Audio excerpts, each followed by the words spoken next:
길고 힘든 하루였습니다. 여러분은 어서 잠자리에 들고 싶어요. 잠옷으로 갈아입고 침대 가장자리에 앉아 핸드폰을 꺼내어 알람을 맞춥니다. 잠깐만요. 내일이 오늘처럼 힘들길 바라지 않는다면 그렇게 하지 마세요. 핸드폰에 알람을 맞추면 당연히 아침에 제일 먼저 손을 대는 물건이 됩니다.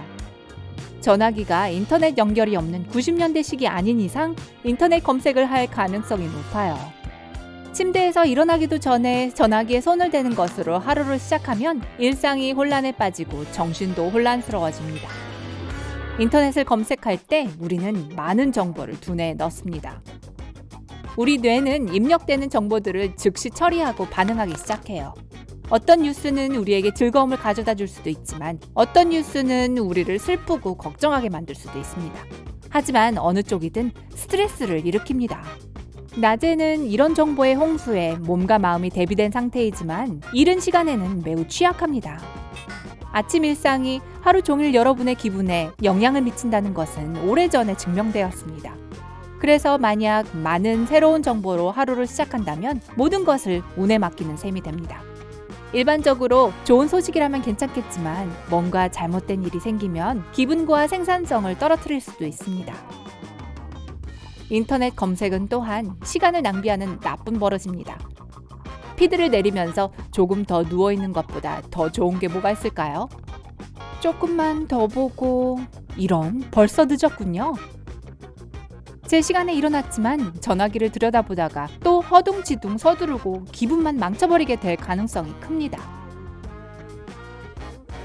정보 유입은 이보다 더 나쁜 영향력을 갖고 있어요. 낮 동안 좋든 싫든 여러분은 많은 선택을 합니다. 뭘 입을지부터 저녁으로 뭘 먹을지까지요. 하루를 보내면서 내부 에너지를 소모하게 됩니다. 비디오 게임에서 피로도를 나타내는 막대라고 생각해보세요. 에너지가 적을수록 할 수 있는 일이 적어요. 그게 0으로 떨어지면 너무 피곤해서 아무것도 할 수 없어요. 그래서 하루가 끝날 때쯤 여러분은 너무 많은 선택을 해서 이 막대가 최소까지 내려가게 됩니다. 그렇기 때문에 심리학자들은 중요한 결정을 오후 늦게까지 미루지 말고 가능한 한 빨리 그 문제들을 해결하라고 조언합니다. 하지만 여기 휴대폰이 역할을 합니다. 아침에 웹을 탐색할 때 알아차리지도 못한 채 많은 결정을 즉시 내립니다. 아, 고양이에 관한 게시물이 재미있네. 한번 봐야지. 첫 번째 결정.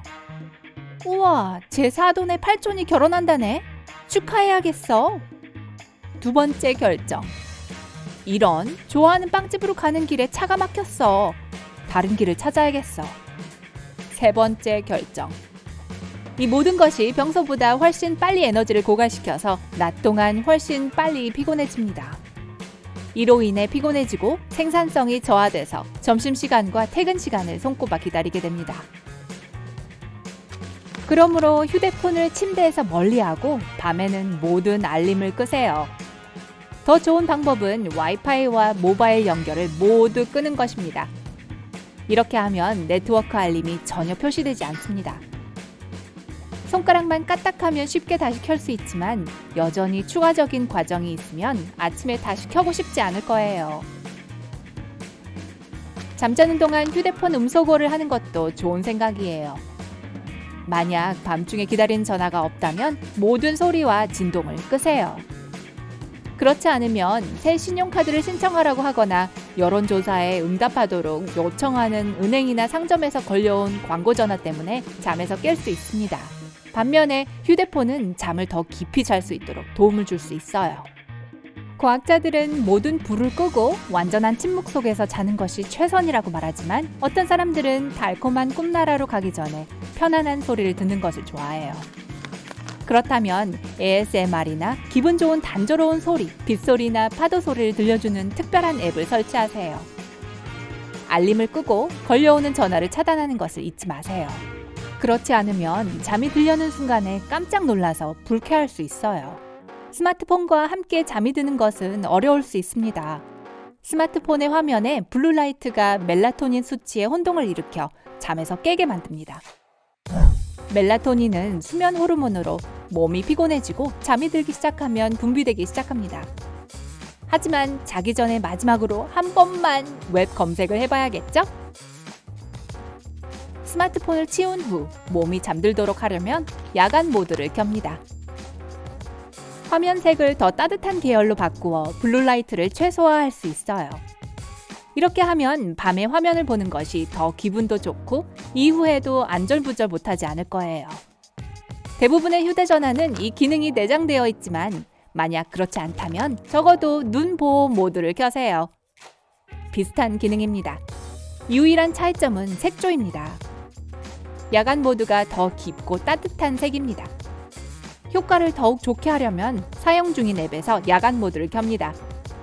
색상 구조를 바꾸는 대신 밝은 색상을 어두운 색상으로 바꿔서 블루라이트에 덜 노출되게 합니다. 밤에 전화기를 사용할 때 밝기를 최소로 설정하는 것도 도움이 됩니다. 화면이 밝을수록 더 많은 블루라이트에 노출됩니다. 아무리 주의를 한다고 해도요. 밝기 슬라이더를 왼쪽으로 끝까지 밀면 화면에 뭐가 나오는지 거의 볼 수 없지만 그래도 편안한 정도에서 계속 사용할 수 있어요. 하지만 밝기를 너무 줄이지는 마세요. 만약 글을 읽기가 힘들 정도라면 스트레스를 가중시키고 잠이 드는 것을 방해합니다. 아침에 집에서 나설 때까지 휴대폰을 완전히 무시하고 스스로 에너지를 충전하고 하루를 준비하세요. 시간만 알려주는 별도의 알람 시계를 사용하고 아침 일과를 즐기세요. 샤워를 하고 아침 식사를 하고 그런 것들요. 이메일은 집에 나설 때 확인하면 되고 그때 하루를 준비하면 됩니다. 늦잠의 유혹을 뿌리치기 힘들어요. 특히 주중에는요. 그래서 스누즈 버튼을 누르고 좀 더 잠을 청합니다. 안 돼요. 안 그러는 게 좋아요. 10분, 15분 더 잔다고 해서 전혀 도움이 되지 않습니다. 정반대예요. 알람 시계가 울리자마자 일어났을 때보다 훨씬 더 피곤할 거예요. 유혹을 물리치려면 알람 시계를 방의 반대쪽 끝에 놓으세요. 끄려면 침대에서 기어 나와야 할 것이고 다시 침대로 돌아가지 않을 거예요. 정말 피곤한 게 아니라면요. 만일 정말 피곤하다면 잠시 더 자는 건 그렇게 나쁘지 않아요. 현명한 방법으로 사용하면요. 수면은 각각 90분을 넘지 않는 아주 짧은 주기로 나뉩니다. 제대로 쉬기 위해서는 최소한 4번의 사이클이 필요합니다. 그렇지 않으면 한정된 내부 자원을 소모하게 됩니다. 그러므로 만약 알람 시계가 울리자마자 일어나는 유형이 아니라면 일어나야 할 시간보다 1시간 30분 일찍 알람을 맞추세요. 잠을 푹 잤다고 해도 점심시간쯤, 특히 점심시간 이후에 졸음이 올 수 있어요. 생물학적 리듬 때문입니다. 몸은 잠에서 깬 후 약 7시간 후에 휴식을 요구합니다. 하루의 남은 시간을 잘 보내려면 조용한 곳에서 20에서 30분간 낮잠을 자도록 하세요. 낮잠을 자기 직전에 커피 한 잔을 마셔도 좋아요. 말이 안 되는 것 같죠? 하지만 카페인은 섭취한 지 약 20에서 30분 후에 효과가 나타나기 시작합니다. 만약 이 시간 동안 잠을 잔다면 뇌가 적응하는 것이 더 쉬워집니다. 커피가 효과를 나타날 때까지는 두뇌가 열심히 일하지 않아도 되니까요. 결과적으로 에너지가 충전되고 남은 하루를 계속할 준비가 될 거예요. 한낮에 낮잠을 잘 기회가 없다면 운동을 해보세요. 육체적인 운동이요. 가벼운 운동은 혈액을 펌프질하고 뇌에 산소를 공급해줍니다. 달리거나 계단을 오르내리거나 팔굽혀펴기를 하는 것은 아직 할 일이 있을 때 졸음을 쫓는 데 도움이 됩니다.